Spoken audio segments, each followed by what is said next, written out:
数年間憧れていたオモステ化を達成した魅力、よりダイレクトなステアフィール、動力損失が減り高回転まで吹き上がるエンジン、多くのものを手に入れたがその代償はあまりに大きなものだった。今やカーエアコンは必需品。果たして魅力は失った人権を取り戻せるのか。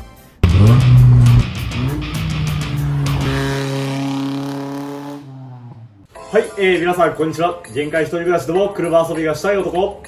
リオです。冒頭にも載せた前回の動画で念願かなってようやくオモステ化に成功した僕のロードスターなんですけど、オモステ化に伴ってパワステのポンプを外したことによってパワステのポンプと一緒のベルトで駆動されていたエアコンのコンプレッサーが回らなくなりました。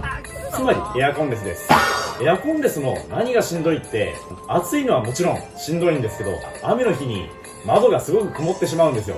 デフロスターで曇りを取ろうにも取ることができなくて本当にしんどいです。通勤に使っている僕のアクティもエアコンレスなので、もうエアコンレスのしんどさっていうのはもう痛いほど分かっております。そこで、パワーステには戻したくないけど、エアコンレスも嫌だなってすごく僕悩んでたんですけど、ロードスター乗りの先輩方にすごく面白い裏技を教えてもらったので、今回はご紹介したいと思います。このようにボンネットを開けますと、こちらにエアコンのコンプレッサーがあります。そして、もともとこの辺りに、パワーステのポンプがついてました。そしてこれがクランクプーリーになります。もともとこのクランクプーリーとコンプレッサーとあと、パワーステのポンプがこのようにベルトでつながってました。しかし、パワーステポンプを外したことによって、ベルトも外しましたので、こちらの、エアコンのプーリーが回せなくなりました。純正で、オモステでエアコン付きの車ですと、ここに、パワーステポンプの代わりに、テンショナーが付きますので、そのテンショナーでパワーステありと同じような形でベルトを貼ることができるんですけど、こちらに付くテンショナーというのが正直オモステのラック以上に希少なパーツになってきておりまして、どんだけ探しても出てこないわけなんですよ。そこでですね、こちらのクランクプーリーとエアコンのコンプレッサーを1本のベルトでつないでるよっていう方がいましてですね、今回は真似させていただきたいと思います。そして今回使うベルトはこちらです。三つ星のリブスターっていうベルトなんですけど、サイズは 4PK の770っていうサイズになります。メーカーが違っても同じサイズでしたら問題なく使えるそうです。このサイズですとテンショナーなくてもぴったりサイズではまるみたいです。それでは早速ベルトの取り付けを行っていきましょう。まず作業を始める前にこちらのインテークパイプが邪魔になってきますので、こちらを外します。これは僕社外のものになってるんですけど、純正でも社外でも外さないとちょっと作業はしにくいかと思います。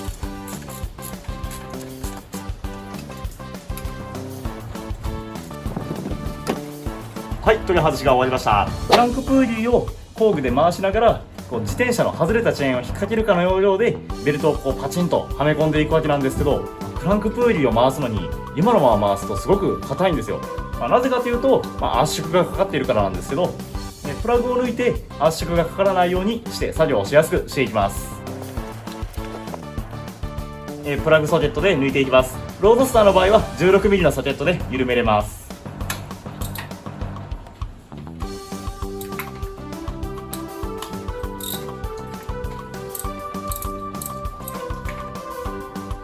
はい、プラグが4本とも抜けました。はい、それではベルトを通していきます。ちょっと動画では分かりにくいと思うんですけど、こちらのコンプレッサーの方のプーリーにある程度かけて、こちらちょっとまだかかってないです。今からクランクプーリーを工具で回しながらパシャンとはめていきます。21mm のメガネで回していきます。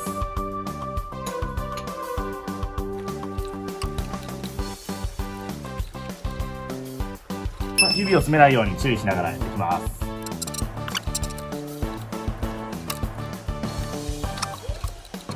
はい、OK です。はまりました。クランクプーリーがこのように回った時に、ベルトを返してコンプレッサーもちゃんと回ります。本当にこれぴったりサイズですね。これより多分一つ長いやつだともう余ってしまうし、短いやつだとはまらないと思います。はい、それではベルトの取り付けが終わりましたので、あとは、スパークプラグを戻して、インテークパイプを戻します。はい、そして、スパークプラグには規定トルクがありまして、プラグのネジの径によって、異なってくるんですけど、ロードスターに使っているプラグの場合ですと25ニュートンから30ニュートンが、適正トルクになりますので、トルクレンチで増し締めをしていきます。 OK。そしてトルクレンチは使用後に必ずトルクをゼロに戻しておきましょう。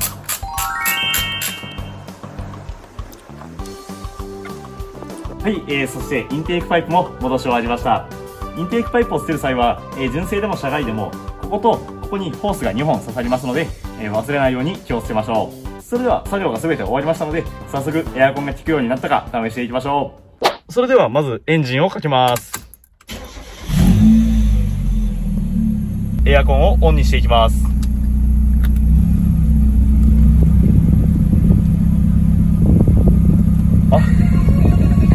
やっとエアコンで終わった。涼しい。はい、全く問題なくエアコン冷えております。いやー、超気持ちいい。ちなみに、エンジンルームを見るとこんな感じです。ベルトがちゃんと仕事してます。いや、これはもう大成功。はい、本日の動画いかがだったでしょうか。ようやく、僕のロードスターも、エアコンが復活しました。